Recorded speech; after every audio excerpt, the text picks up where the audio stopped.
Who can ever criticize a grieving widow? She's a victim, you know? She's a victim of a horrible tragedy. It wasn't how he grabbed her around the waist as she ran her fingers through his hair. Instead, for me, it was this swagger. Look at that, JD. I mean, that is swagger. That is like Scarface confidence. I could have never, and I know that so many people agree with this, I could have never forgiven Tyler Robinson for whatever part he played in this. And obviously I'm saying whatever part he played in this because I don't believe that he was the lone person involved. I don't even think he's the person that killed Charlie Kirk. The Courtroom was a study in grim finality, the air thick with the weight of expectation and the cold, unyielding promise of justice. After months of sensational testimony, viral footage, and the complete unraveling of a political dynasty, the moment had arrived. Erika Kirk, the woman whose ambition had led to the assassination of her husband, Charlie Kirk, and the subsequent collapse of her world, stood before the judge for sentencing. She was no longer the composed, impeccably dressed figure who had first appeared in court, nor the terrified, cornered animal captured in the infamous viral clip. Today, she was a hollow shell, her tailored suit hanging loosely, her eyes fixed on a point far beyond the mahogany bench, a point where her former life had ceased to exist. The phrase "goodbye forever" hung unspoken in the air, a chilling premonition of the sentence about to be delivered.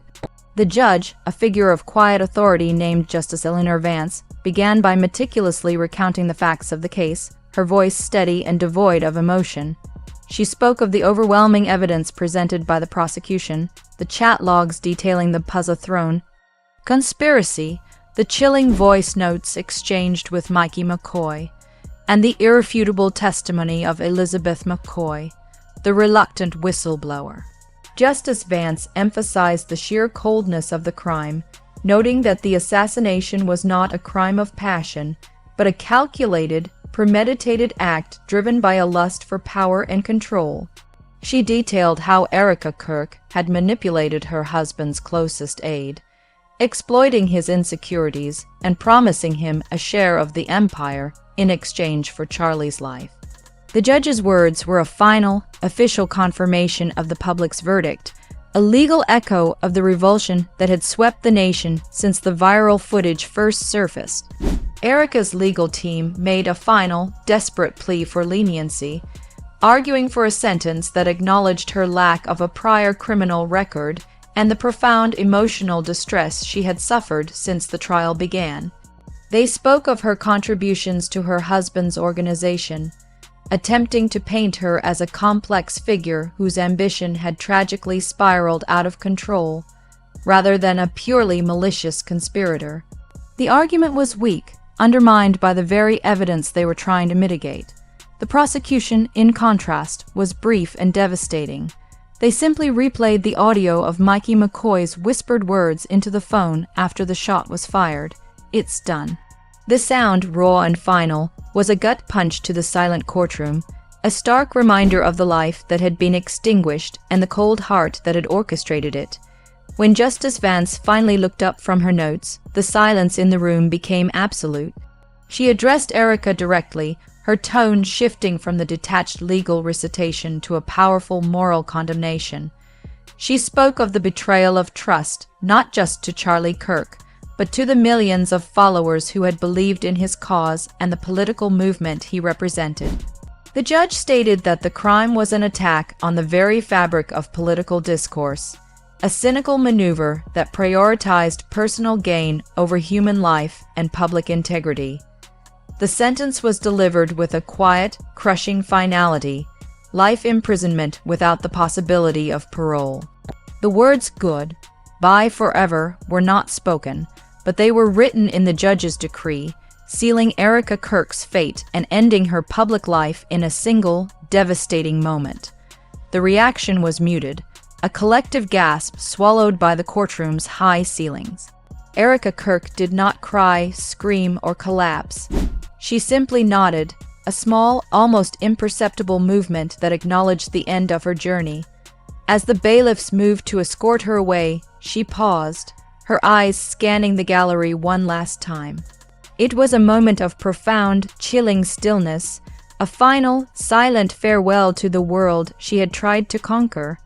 The cameras, though officially banned, captured the scene in the minds of every journalist present, the image of the once powerful Erika Kirk being led away, her ambition reduced to a prison sentence. The political empire she had murdered for was gone, her reputation was destroyed, and her freedom was lost, all for a puzzle throne that had vanished into dust. The sentence was not just a legal punishment. It was the final, definitive chapter in the saga of Charlie Kirk's assassination, a closing of the book on a story of betrayal that had captivated and horrified the nation. The moment the life sentence was handed down, a strange silence fell over the political landscape, a silence far more deafening than the loudest public outcry. It was the sound of a chapter closing, not with a triumphant cheer, but with a weary sigh of finality. The verdict against Erika Kirk was not just a legal decision, it was a political exorcism. For months, the trial had served as a toxic focal point, drawing all the dark energy of conspiracy, betrayal, and ambition.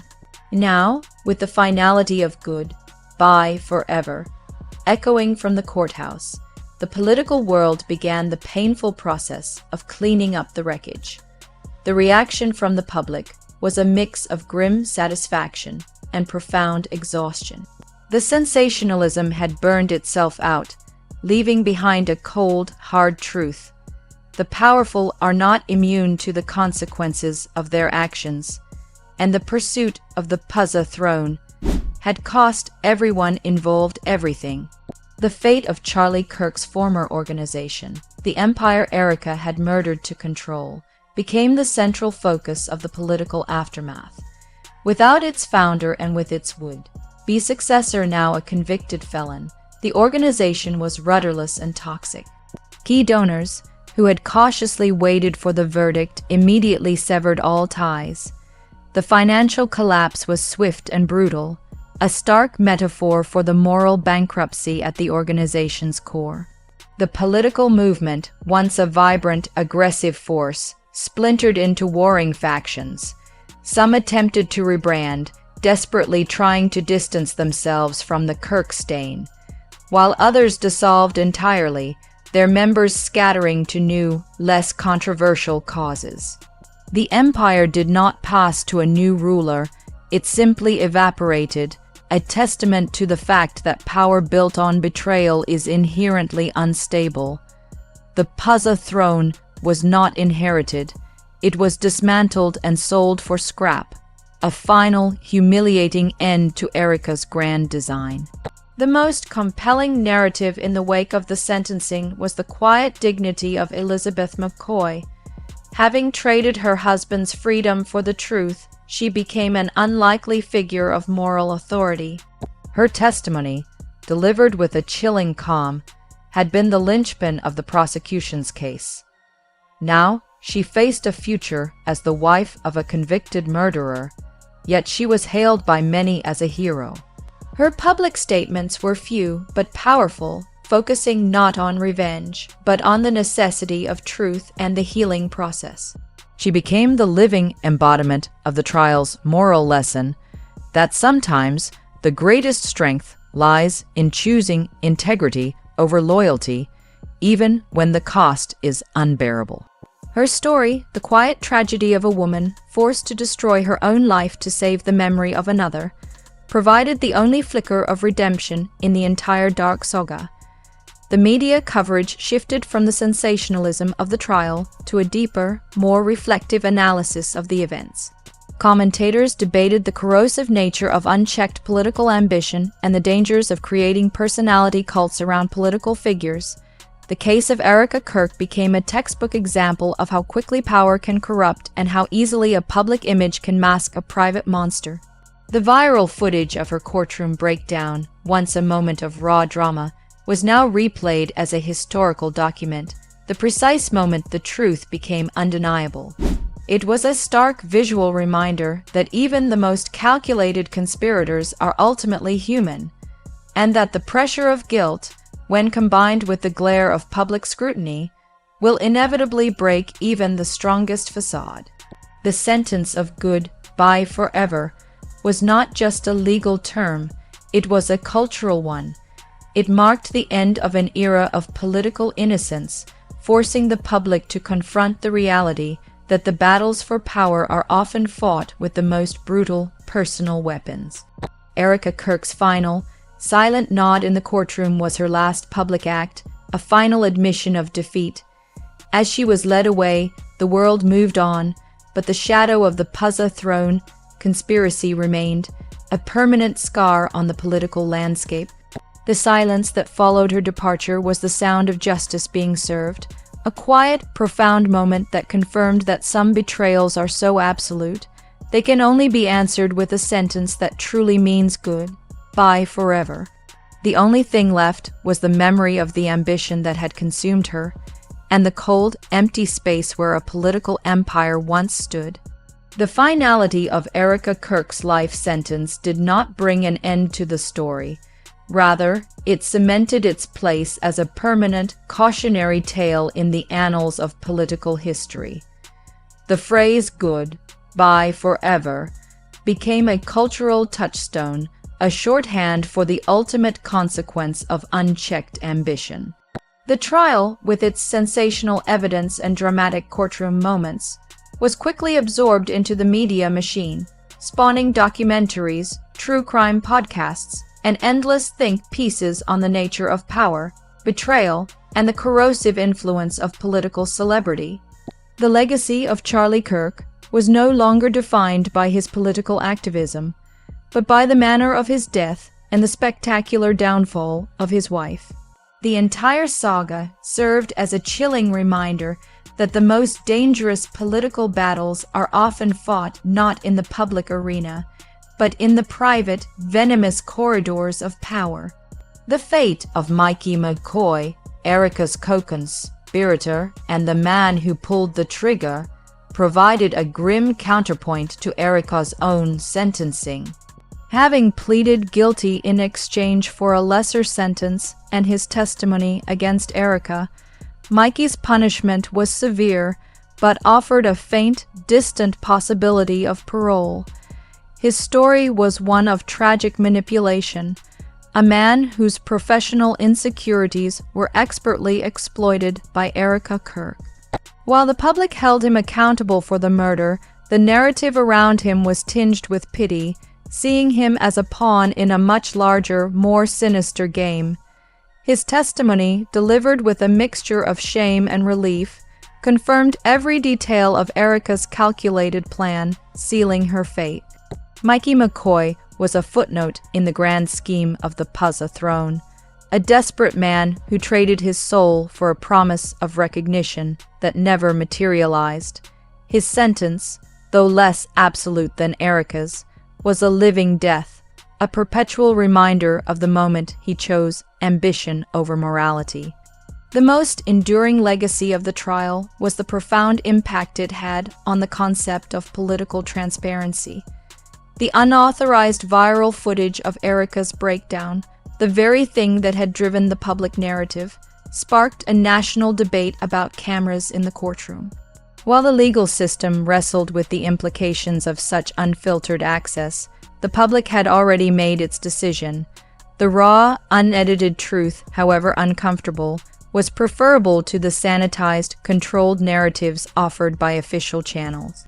The footage became a symbol of the people's right to witness justice being served, a powerful visual argument against the secrecy that often shrouds the powerful. It was a moment where the digital age forced a reckoning with the judicial system, forever changing the way high-profile cases would be viewed and consumed by the masses. As the years passed, the memory of Erika Kirk faded from the headlines, replaced by new scandals and new political dramas. Yet the phrase "goodbye forever" remained a quiet, powerful echo. It was a reminder that the pursuit of power, when untethered from morality, inevitably leads to self-destruction. Erika Kirk, once a figure of influence and ambition, was now just a number in a prison system, her life reduced to a monotonous routine behind concrete walls. Her final, silent nod in the courtroom was her last connection to the world she had betrayed. She had sought to rule an empire, but instead, she became a prisoner of her own making, a cautionary figure whose story would be told and retold as a grim fable of political hubris. The final image of the saga is not the courtroom, but the empty space where the Puzza throne once stood. The empire is gone, the conspirators are locked away, and the only victor is the truth, championed by the unlikely figure of Elizabeth McCoy. The sentence of goodbye forever was the final, necessary act to cleanse the political landscape of the poison Erika Kirk had injected into it. It was a painful, dramatic, and ultimately redemptive conclusion to a story that began with a single, fatal shot and ended with the quiet, crushing finality of a judge's gavel. The silence that followed was the sound of a world finally moving on, leaving Erika Kirk behind in the permanent solitude of her own making.